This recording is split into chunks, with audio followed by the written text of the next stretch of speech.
Olha, a reforma da Previdência é sempre aquele tema, né? Mexe diretamente com o futuro de milhões de brasileiros. Mas quando se propõe mudar as regras, o que está em jogo de verdade? Bem, neste Deep Dive, a gente vai mergulhar nos possíveis impactos de uma proposta específica, a PEC 287, lá de 2016. E o foco é num ponto crucial, o envelhecimento da força de trabalho aqui no Brasil. Quais seriam as consequências, né? Tanto para os trabalhadores quanto para as empresas. E para deixar claro, nossa análise se baseia em um estudo acadêmico que investigou bem a fundo essa proposta. É importante dizer que ela não foi aprovada como foi escrita originalmente, mas, nossa, levantou questões que continuam super relevantes. A missão aqui é tentar desvendar essa tensão central do debate, sabe? A busca por sustentabilidade financeira de um lado e os impactos sociais do outro. E, claro, entender melhor os desafios que o envelhecimento da população traz para o mundo do trabalho no Brasil. Ok, vamos lá. Vamos desembrulhar isso. O ponto de partida, o argumento central para a PEC 287, era a necessidade de garantir a sustentabilidade da Previdência. Falava-se muito num suposto déficit crescente e, claro, no envelhecimento da população. Sim, mas o que é fascinante, assim, é que essa visão do déficit não era um consenso, sabe? O estudo que a gente está usando mostra bem essa divergência de metodologias de cálculo. Ah, interessante. Como assim? Tinha a visão fiscalista, que era usada pelo governo na época, ela isolava a Previdência, olhava só para ela e aí, claro, apontava um déficit. Mas tinha também a visão constitucionalista, defendida por muitos opositores da reforma. Essa visão já olhava para a Seguridade Social como um todo. Incluindo saúde e assistência, né? Exato. Previdência, saúde e assistência. E aí considerava outras fontes de receita, como a COFINS e a CSL, que são contribuições sociais importantes pagas pelas empresas. Por essa ótica, olha só, havia superávites históricos até 2015. E ainda tinha a questão da DRU, a desvinculação de receitas da União.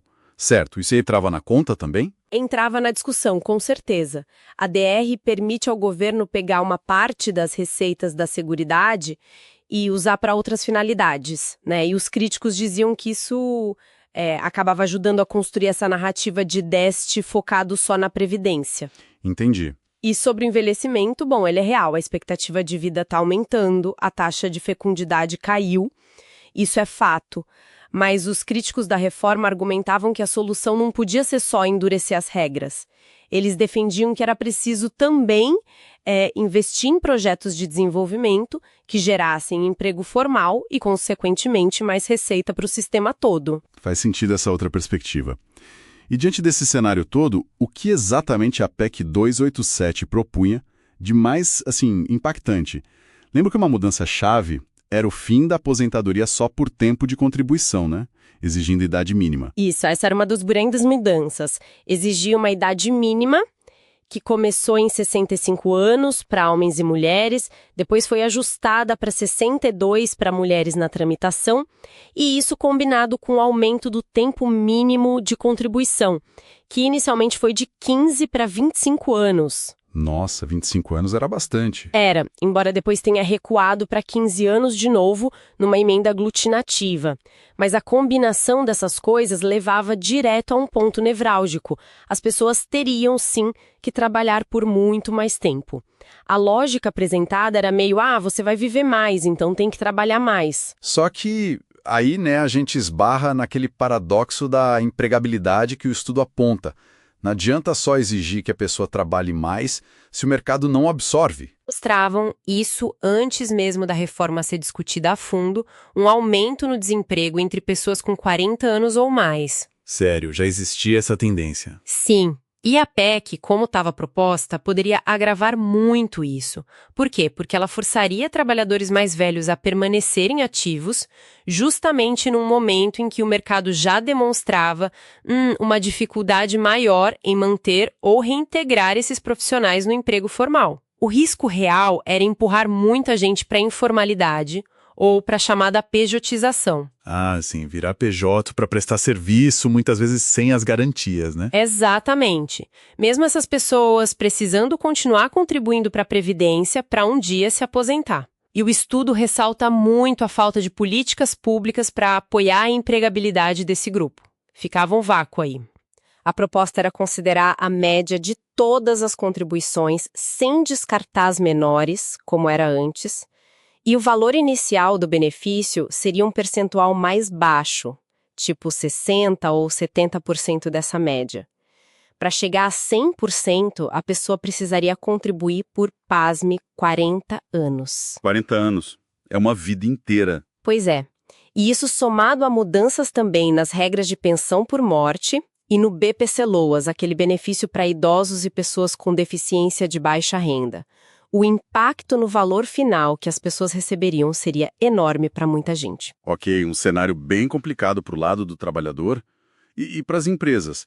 Como elas iam lidar com essa força de trabalho que, de repente, ficaria mais tempo no posto envelhecendo compulsoriamente ali? Bom, o estudo aponta desafios bem diretos para a gestão de pessoas nas empresas. Primeiro, um potencial aumento de custos, por exemplo, com planos de saúde que tendem a ser mais caros para funcionários mais velhos. Além disso, seria preciso repensar totalmente os planos de carreira, as estruturas de salário, talvez até adaptar fisicamente os ambientes de trabalho, as funções, ia gerar uma tensão interna, sabe? Entre a necessidade de controlar custos e o desafio de promover qualidade de vida para esses funcionários mais longevos. Imagino. E o risco de preconceito, de estereótipos? Com certeza, o risco de reforçar aqueles estereótipos negativos sobre produtividade ou capacidade de adaptação de trabalhadores mais velhos, isso estaria muito presente. E para as micro e pequenas empresas, então, o desafio seria ainda maior, especialmente para oferecer benefícios. Um ponto que o estudo deixa bem claro é que, na época, muitas empresas pareciam não ter ainda estratégias proativas para lidar com esse envelhecimento da força de trabalho. Pegaria muita gente de surpresa. Então, para a gente amarrar aqui, a PEC 287 buscava responder a preocupações fiscais com regras bem mais rígidas, mas essa análise do estudo acende um alerta vermelho, né? Sobre os potenciais impactos bem negativos na empregabilidade dos mais velhos e também nas grandes adaptações que seriam exigidas das empresas, que, pelo visto, pareciam despreparadas para isso. Exatamente. E é importante frisar, mesmo que essa PEC específica, a 287, não tenha avançado daquela forma exata, as questões de fundo continuam todas aí, né? A discussão sobre a reforma da Previdência, o envelhecimento da população, o futuro do trabalho, tudo isso segue na pauta. Por isso, entender essas dinâmicas, essas tensões entre o fiscal e o social é vital, porque o debate não acabou, ele continua e afeta a vida de todo mundo, direta ou indiretamente. E isso nos leva a uma reflexão final que o próprio estudo provoca. E se a gente mudasse um pouco o foco, em vez de olhar para o envelhecimento só como um desafio fiscal, um problema a ser contido, como seria pensar numa economia da longevidade aqui no Brasil? Uma economia da longevidade? Como assim? Uma economia que visse essa mudança demográfica como uma oportunidade estrutural, sabe? Que investisse de verdade em políticas integradas, educação continuada para os mais velhos, saúde ocupacional, incentivos para as empresas que contratassem e mantivessem esses profissionais. Enfim, políticas para realmente valorizar e incluir os trabalhadores mais velhos de forma produtiva. É uma questão importante, né? Como seria se a gente encarasse o envelhecimento não só como um custo, mas como uma chance de repensar o trabalho e a sociedade? Fica aí algo para a gente pensar.